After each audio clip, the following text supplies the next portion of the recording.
নামটি হলো সর্ষে কাচকি, তাও আবার কলা পাতায়। ইচ্ছে থাকলেও এই রান্নাটা আমি সবসময় করতে পারি না, কারণ কলা পাতাটা সবসময় সব জায়গায় পাওয়া যায় না। আসসালামু আলাইকুম, স্বাগতম জানাচ্ছি আমার নতুন একটি কুকিং ভিডিওতে এবং আমার খুব প্রিয় একটি রেসিপিতে। এখানে আমি একটা ফ্রেশ কলা পাতা নিয়েছি, আর কলা পাতার পাশে যে শক্ত অংশটা থাকে সেটাকে কেটে নিয়েছি।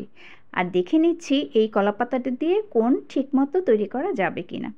এখন আমি একটা বাটিতে কাঁচামরিচ নিয়ে নিচ্ছি, কুচানো পেঁয়াজ কিমা নিচ্ছি, নিয়ে নিব 1 চামচ আদা বাটা, 1 চামচ রসুন বাটা, 1 চামচ হলুদ গুঁড়ো, 1 চামচ মরিচ গুঁড়ো, আর নিব 2 টেবিল চামচ সরিষা বাটা, আর লবণ পরিমাণ মতো। দিন দিন গাছপালা কেটে যা অবস্থা হচ্ছে, ইচ্ছে থাকলেও মনের মতো খাবার সবসময় খাওয়া যায় না। তাই সুযোগ যখনই পাই এই খাবারটি বানাতে আমি একদম হাতছাড়া করি না।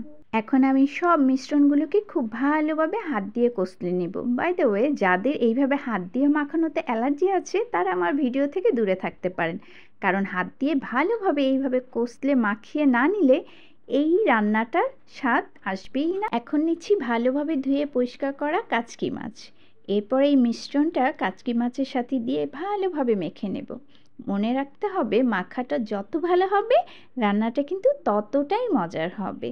যদিও কাচকি মাছ খুব ফ্রেশ সবসময় পাওয়া যায় না, আর যখনই আমি পাই একদম হাতছাড়া করি না, সাথে সাথে নিয়ে নিই। এরপর দিয়ে দিব অল্প কিছু তেল। খুব বেশি একটা তেল দিব না, যেহেতু এটা আমি কলা পাতায় রান্না করব, তাই তেলের পরিমাণটা কমই দিব। মাখানো শেষ, লবণটা চেক করে নিলাম। এখন আমি আমার এই কলা পাতাটাকে কোন করব, কিন্তু কোন করার একটা সিস্টেম আছে, না হলে সব ঝোলগুলো পড়ে যাবে। এইভাবে কোন করে এরপর কোণে মাথাটাকে এইভাবে ভাঁজ করে দিব, তারপরে আবার এইভাবে মুড়িয়ে কোনটাকে রেডি করব। এই যে ফুকাটা একদম বন্ধ হয়ে গেছে, এখন আমার এটার যে মশলাগুলো আছে সেগুলো কিন্তু একদম পড়বে না। মাখানো কাচকিগুলোকে এই কোণের ভিতরে দিয়ে সুতোর সাহায্যে খুব ভালোভাবে এটাকে পেঁচিয়ে নেব, যেন কোনোভাবে এটা খুলে না আসে। খুলে আসলে কিন্তু ভিতরে পানি ঢুকে যাবে। আর এই যে এটা কিন্তু মোমোর ফ্রাই প্যান আমার, আমি কিন্তু এভাবে দিব না, নিচে একটা কলা পাতার দিয়ে তার উপরে আমি এই কোণটাকে বসিয়ে ঢেকে দিব। প্রায় 20 মিনিটের মতো আমি রান্না করব ভাপে। এরপর এটাকে নামিয়ে নিব। কলা পাতার এই ভাপা কাচকিটা আমি গরম গরমই নামিয়ে নিব এবং গরম ভাতের সাথে খাবো, কারণ এটা যদি ঠান্ডা হয়ে যায় তখন কিন্তু খাওয়ার স্বাদটা কমে যাবে। আমার তো একদমই তর সইছে না কখন আমি খাবো।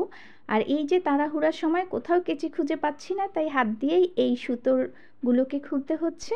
খোলা শেষ, এখন দেখা যাক কী অবস্থাতে আছে। মাশাল্লাহ, আমার রান্না একদম পারফেক্ট হয়েছে। কলা পাতায় ভাপা সর্ষে কাচকি কেমন হলো এই রেসিপিটা জানাবেন কিন্তু, আর আপনারা কিন্তু ট্রাই করে দেখবেন, খেতে কিন্তু দারুণ মজার।